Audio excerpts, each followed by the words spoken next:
Welcome to the channel. In this episode I'm going to show you a step-by-step guide on how to replace the battery for your Audi or Volkswagen vehicle. Nowadays it's not as easy as just unplugging and putting a new battery in. There is also a step called adaptation, which tells the car about the new battery, and the whole point of it is that the car then know exactly how the battery like to be charged, its capacity, and it can take care of the battery and make it last as long as possible. In order to do this, you're going to need a new battery, 10mm socket, 13mm socket, and we will use OBD11 to do the adaptation. If you have other tools that allow you to do the adaptation, you can use those as well. The process will be similar. Before you take your battery out, make sure all the windows are up. If we replace the battery and do adaptation while the windows are down, your automatic windows might not work and will need to be reset. Alright, open the bonnet. Obviously my car is modified, but it doesn't really matter. Normally your battery should be around here, and depending on your vehicle the location might be different, but the process will be the same. So basically what we want to do first is obviously pull negative and then pull positive. This is where your 10mm come in. If after pulling your 10mm out a little bit you're struggling to pull this out, you can use a flathead screwdriver in between and wiggle a little bit to essentially spread that a bit wider, and then it should come in nicely. Here it's a bit different. On yours, if it's still stock, you will have essentially the same end with another 10mm.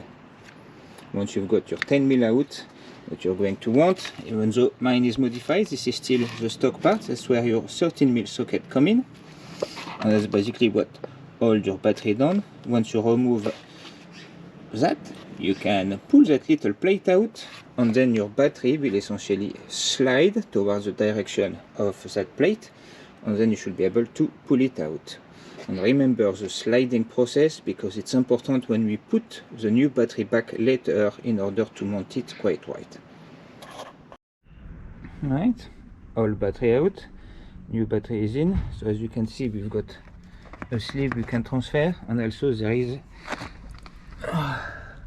some data here we need. So what you can do is take a picture, but essentially the main thing we need is to remember that the capacity of this battery is 70 amp hour, and that is an AGM battery. And this we are going to need to basically put that in when it comes to do the adaptation. You could also take the serial number, but essentially the serial number doesn't have to be correct to the brand. I went for Alford, so I doubt the car will know the Alford brand, so we will put it as unknown, and then the serial number just need to be different than the one that is already in the car. So basically it's what tells the car that it's a new battery and learn it. Okay, so the sleeve is as easy as just shoving it, putting it back on, and now we can go back in the car.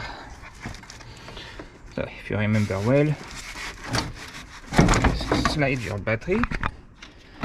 Once it's in place, basically you should slide it, and then you can pull on it. You could pull on it from that side. We still need to put a little plate back on, but at least you know it is nice and wedged in there. So now essentially it's go back, we put a little plate back,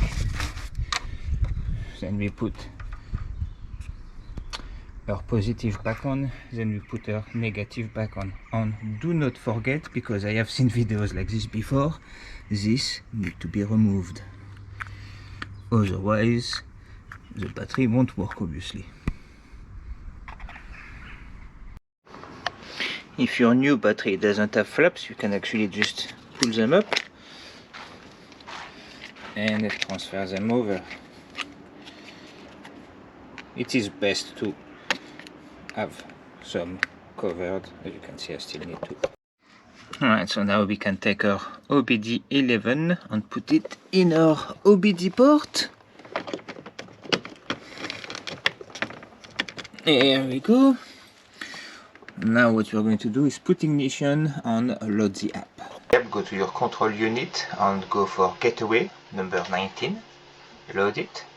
Click on adaptation. Click on battery adaptation. And now there's all the fields we need to update. So a rated battery was 70. It might be different for yours.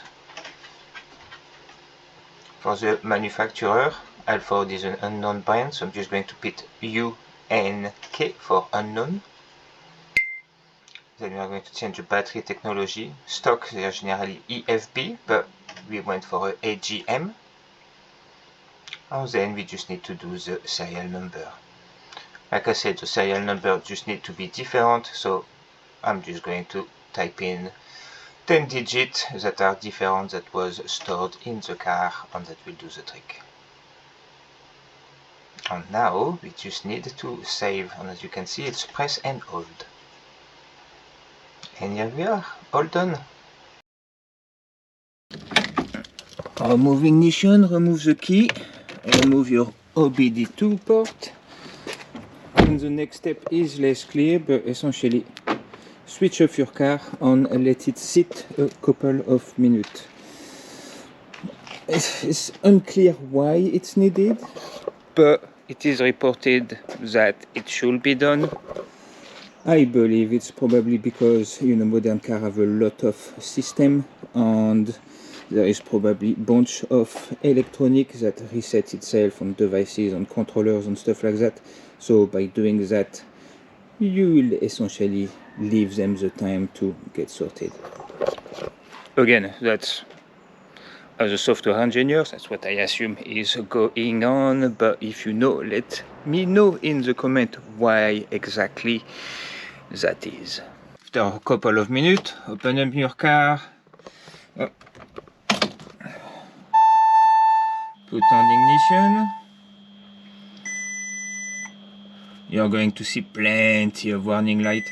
Do not worry about them. That's perfectly normal when you disconnect the battery. You can start the car.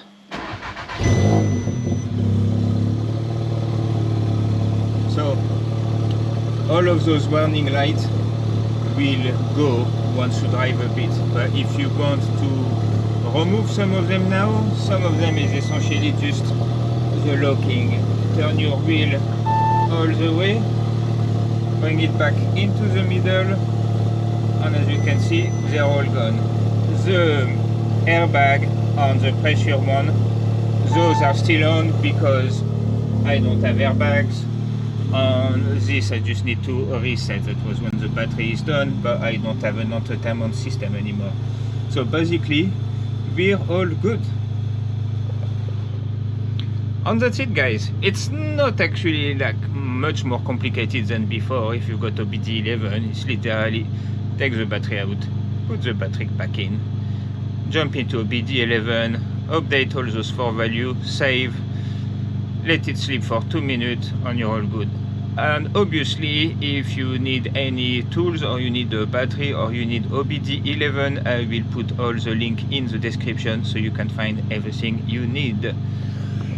And yeah, that's pretty much it, guys. At least now that my battery is sorted, we can do a lot more content about the Audi, because that is what has been delaying a little bit, plus some work that I've done to extend the area on how many cars we can have at home. So, you know, go check that video if you want to see what I've done. If not, if it's your first time here and you enjoy this video, go check out the channel. There is over 100 videos about the about the Audi S3, the 2017 one, and plenty of other projects. Anyway, thank you very much. Goodbye.